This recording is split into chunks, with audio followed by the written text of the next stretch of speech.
Bismillahirrahmanirrahim. Assalamualaikum warahmatullahi wabarakatuh.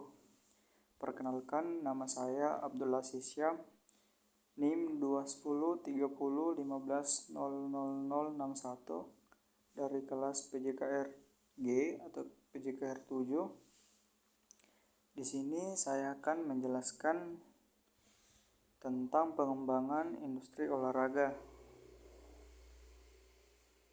Pada kali ini saya ditugaskan untuk membuat video pembelajaran di mana mata kuliah ini adalah sport industry. Langsung saja pada materi yang pertama, yaitu dasar pengembangan industri olahraga.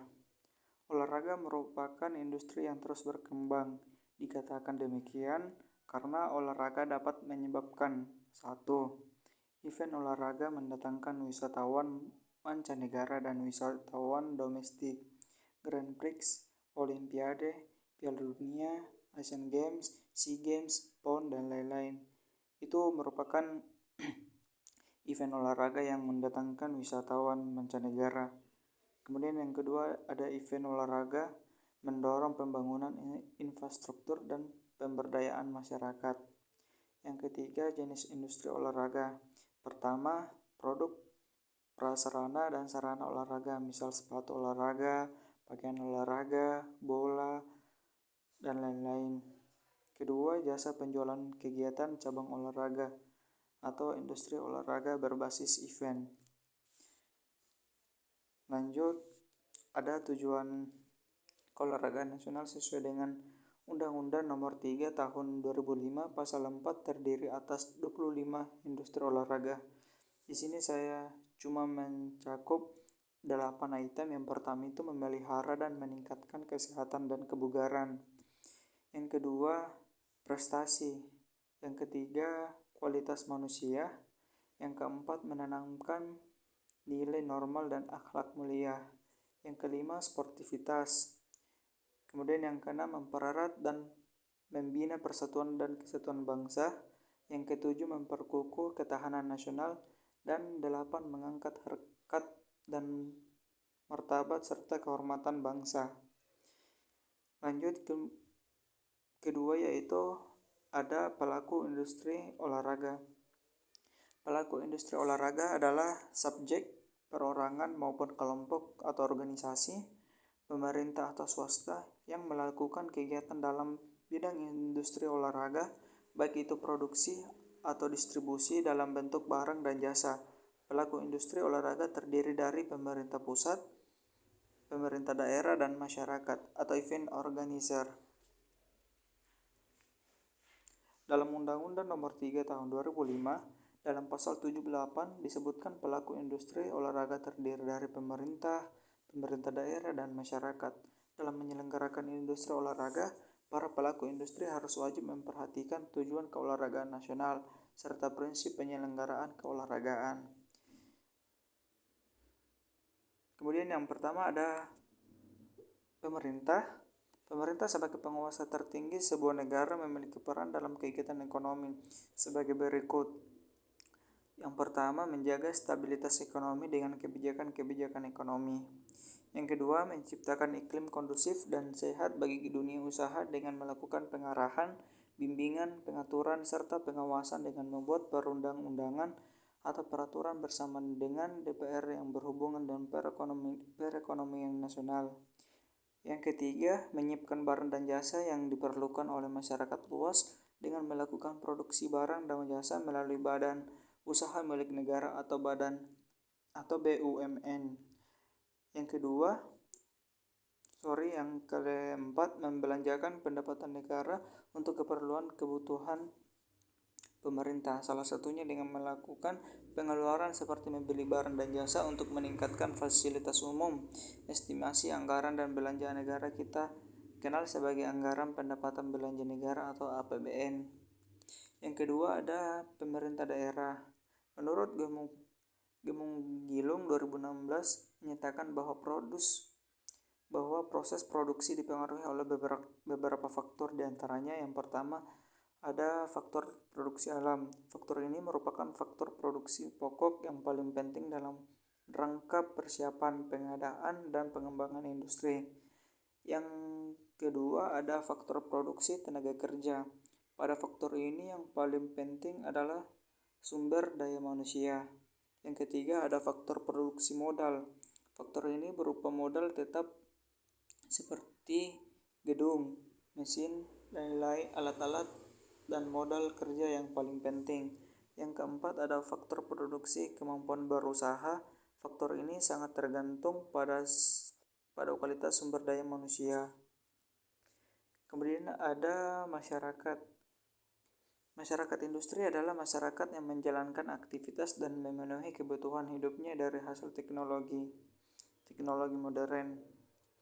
Masyarakat industri terdiri atas masyarakat produksi, masyarakat konsumsi, dan masyarakat luar negeri. Masyarakat produksi sebuah organisasi yang dikembangkan oleh seseorang atau sekelompok orang yang bertujuan menghasilkan berbagai macam barang maupun jasa yang dibutuhkan oleh masyarakat. Masyarakat produksi adalah organisasi ekonomi yang didirikan dengan untuk tujuan memproduksi barang dan jasa untuk memenuhi kebutuhan masyarakat.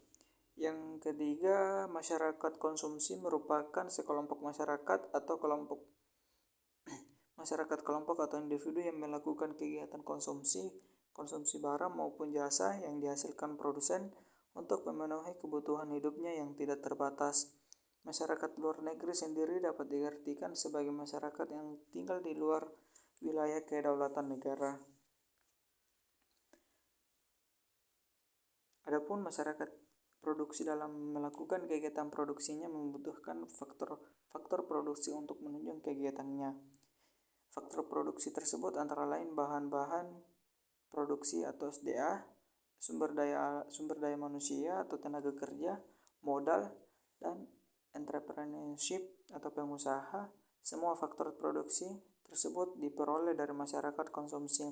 Selain itu, dalam kegiatan ekonomi, masyarakat produksi sebagai produsen memiliki peran yang pada umumnya sebagai berikut. Yang pertama, melakukan kegiatan produksi barang dan jasa dengan cara mengolah faktor produksi yang diperoleh dari rumah tangga konsumen. Yang kedua, sebagai penjual hasil produksi kepada konsumen, pemerintah, dan masyarakat luar negeri. Yang ketiga, membayar kompensasi atau balas jasa atas pemanfaatan faktor-faktor produksi, yaitu berupa sewa, gaji, bunga, dan laba. Yang keempat, sebagai penggerak ekonomi serta agen pembangunan. Yang kelima, ada memiliki kewajiban membayar pajak kepada pemerintah. Kemudian, masyarakat konsumsi merupakan pemilik faktor-faktor produksi sehingga juga menawarkan faktor-faktor produksi tersebut kepada masyarakat produksi atau produsen. Masyarakat konsumsi berperan penting dalam menjaga kelangsungan hidup masyarakat produksi dan mempertahankan hidupnya. Masyarakat konsumsi menggunakan sebagian pendapatannya untuk membeli barang dan jasa yang dibutuhkan. Masyarakat konsumsi harus mempunyai penghasilan atau pendapatan. Banyak cara yang dilakukan masyarakat konsumsi untuk memperoleh pendapatan atau penghasilan. Antara lain, yang pertama ada profit atau laba, yang kedua ada interest atau bunga, yang ketiga ada wage atau gaji, yang keempat ada rent atau sewa. Kemudian masyarakat luar negeri ini juga mempunyai peran dalam kegiatan industri dalam negeri, yaitu sebagai berikut. Masyarakat luar negeri sebagai produsen. Perlu diketahui bahwa tidak semua barang dapat diproduksi di dalam negeri, bisa jadi karena keterbatasan SDM atau SDA. Yang kedua, masyarakat luar negeri sebagai konsumen. Masyarakat luar negeri adalah konsumen produk-produk yang dihasilkan di dalam negeri. Yang ketiga, masyarakat luar negeri sebagai ahli. Semua negara tidak mempunyai tenaga kerja ahli dalam suatu bidang tertentu. Yang keempat, masyarakat luar negeri sebagai investor. Yang ketiga ada bentuk industri olahraga. Industri olahraga dapat berbentuk jasa penjualan kegiatan cabang olahraga sebagai produk utama yang dikemas secara profesional yang memiliki kejuaraan nasional dan internasional, pekan olahraga daerah, wilayah, nasional, dan internasional, promosi, eksibisi, dan festival olahraga atau keagenan layanan informasi dan konsultasi keolahragaan. Ciri khas industri olahraga adalah menyatukan antara kepentingan ekonomi dan bisnis tersebut dengan prestasi di dalam olahraga itu sendiri.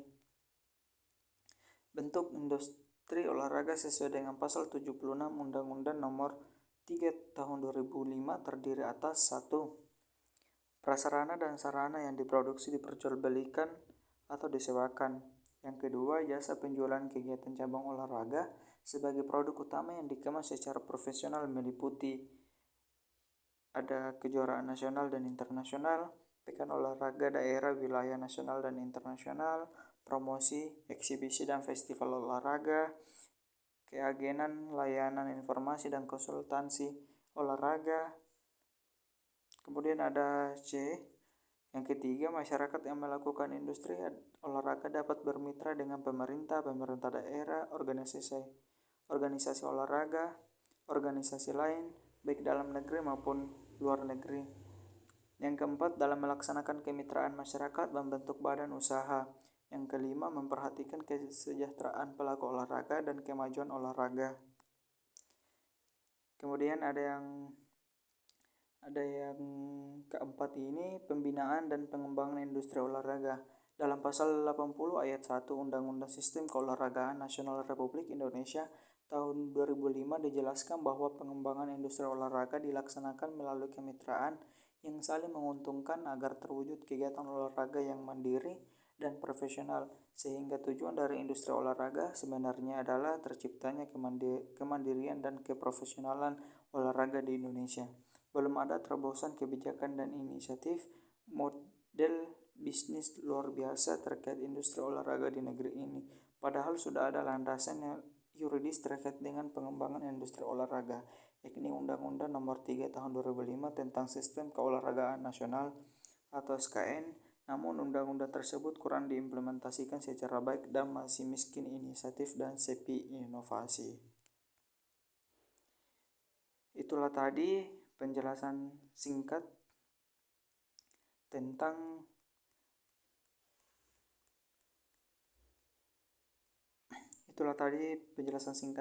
pengembangan industri olahraga. Saya Abdul Aziz Syam. Mohon maaf jika ada yang salah kata atau ada yang kurang lebih mohon dimaafkan. Wassalamualaikum warahmatullahi wabarakatuh.